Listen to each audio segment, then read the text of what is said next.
Hola mis queridos amigos, nuevamente con ustedes su doctor Tigre, el que ronca en esta negra noche neoliberal latinoamericana, sudamericana y ecuatoriana, un ideólogo del movimiento de internautas y personas que quieren reunirse en un movimiento que fortalezca la comunidad de estados latinoamericanos y del Caribe y UNASUR como los mecanismos para unificar América Latina y convertirnos en una región de gobiernos soberanos, respetuosos de la naturaleza y respetuosos de la vida de sus habitantes.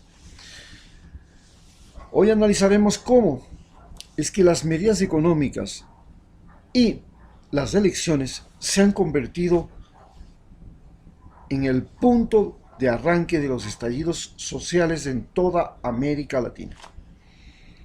Las elecciones, que se supone es una práctica de la democracia, en realidad es un juego de partidos políticos que, utilizando trampas, procuran el poder y controlar los recursos, tanto materiales y humanos, de un país mediante argucias. Por en cambio, las medidas económicas procuran utilizar a la población y los recursos naturales para favorecer o desfavorecer a una élite, y a esto se llama explotación. Es decir, las medidas económicas en realidad desde el origen de nuestros países latinoamericanos no han servido para mejorar las condiciones de vida de la población, sino fundamentalmente han servido para facilitar las condiciones de explotación de los recursos naturales y de los recursos humanos. Pero América Latina es un espacio dentro de este continente que se encuentra históricamente unido y vinculado fundamentalmente por el español y el catolicismo, y también por el catolicismo y el portugués, el catolicismo y el francés, y en algunos casos se han sumado países que no son católicos, pero que están viviendo este espíritu de comunicación e interdependencia que está naciendo y surgiendo de América Latina. América Latina originalmente se extendía desde Colorado hasta la Patagonia y comprendía numerosos de los Estados Unidos, ya saben ustedes: California, Arizona, Texas, Nevada, Nuevo México, Oregon. Todo eso sumado a México, Guatemala, Honduras, El Salvador, Costa Rica, Nicaragua, Venezuela, Colombia, Ecuador, Perú, Bolivia, Chile, Paraguay, Argentina.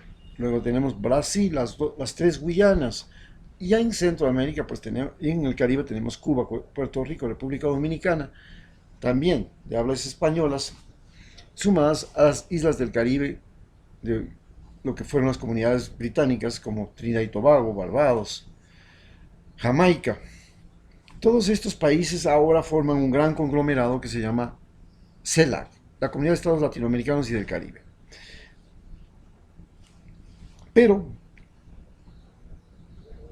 fuimos 33 estados que hemos vivido la conflictividad, el divisionismo, y eso ha sido el fundamento para que Sudamérica, Centroamérica y el Caribe sean espacios de dominación de potencias extranjeras.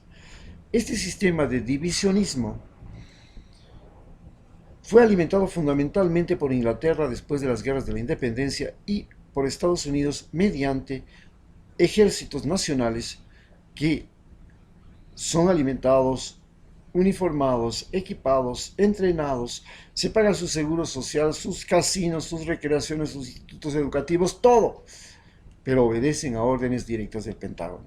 Y el Pentágono lo que procura es siempre que haya conflictos. Primero, conflictos entre vecinos, así lo fue, y hemos tenido una guerra interminable entre países vecinos en América Latina, y conflictos internos, como la guerra de Colombia, que está físicamente y presencialmente alimentada por el gobierno y las bases norteamericanas en ese país. Y asimismo se ha creado guerras internas dentro de nuestros países, como lo vemos ahora en las elecciones de Bolivia, donde hay un intervencionismo norteamericano y crea un conflicto entre los blancos mestizos de Santa Cruz contra los indígenas y mestizos del resto del país. Esta conflictividad que se revela en Bolivia también se vive en Ecuador, que recién terminamos una manifestación y unas protestas en que los indígenas se enfrentaron fundamentalmente a los blancos mestizos de Guayaquil. Y a esto le tenemos que sumar lo que se está viviendo en todo el territorio brasileño, donde los nordestinos, que son negros y más pobres, se tienen que enfrentar contra los que son del sur, que son más ricos, europeos, más blancos, y queda en la mitad de ese meollo el conflicto entre la gente de Sao Paulo y la gente de Río. En estas condiciones se mueve América Latina.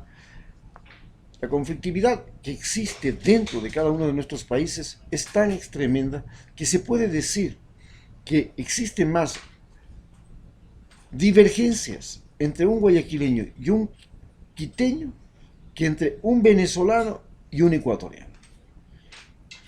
Estas ya son las cosas más visibles, es más factible y ya es más complicado que un bonaerense, uno de Buenos Aires, tenga más conflictividad con el resto de los argentinos que con los venezolanos que llegan como migrantes desesperados a su país. Esto es lo que se está viviendo en América Latina. La pregunta ahora es, ¿cómo se puede frenar este fenómeno tan extraño en que las elecciones se volvieron foco de conflictividad? Lo hemos vivido en Bolivia, lo hemos vivido en Argentina, en Brasil, lo están viviendo ahora Perú, por eso convoca nuevas elecciones, y lo está viviendo Bolivia, básicamente es lo más claro, y también lo está viviendo Venezuela. Las elecciones son el foco de conflictividad. Existen dos modelos.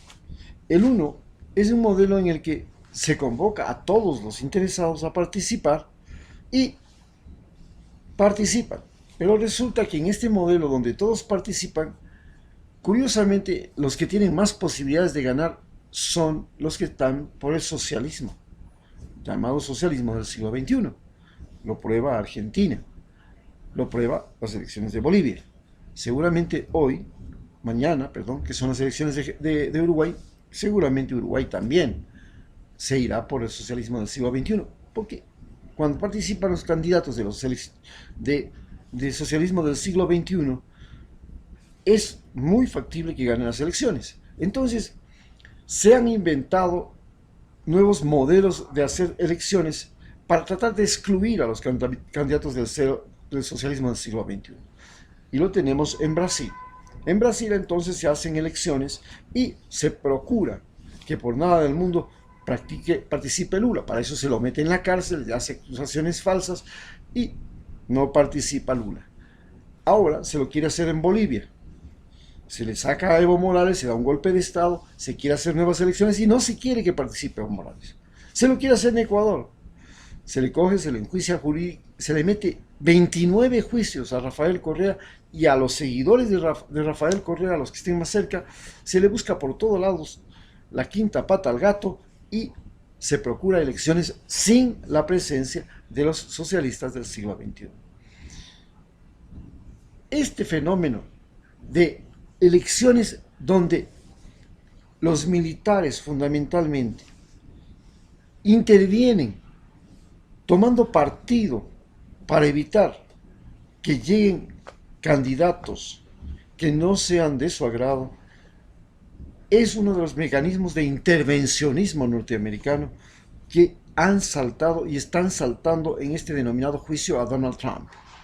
En este juicio de Donald Trump, que está viviéndose en los Estados Unidos, se pone en evidencia que Estados Unidos interviene directamente en la política de los otros países del mundo.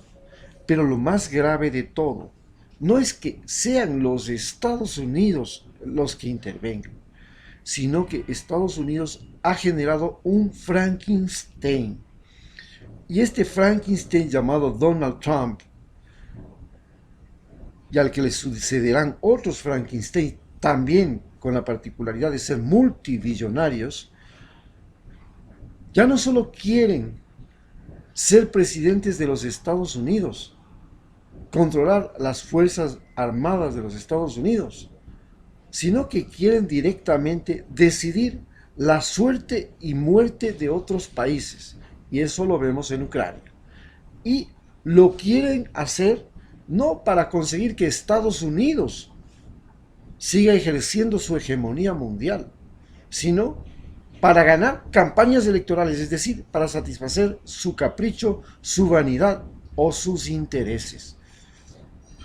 Estados Unidos ahora es un sistema de gobierno como lo fue el gobierno de Roma cuando pasó al imperialismo, y los emperadores romanos decidieron que en Roma se haría sus caprichos. Así tuvimos a Calígula, así tuvimos a Nerón, así tuvimos a Julio César, que son considerados genocidas, que son considerados realmente un mal recuerdo de la historia del ser humano en el hemisferio occidental.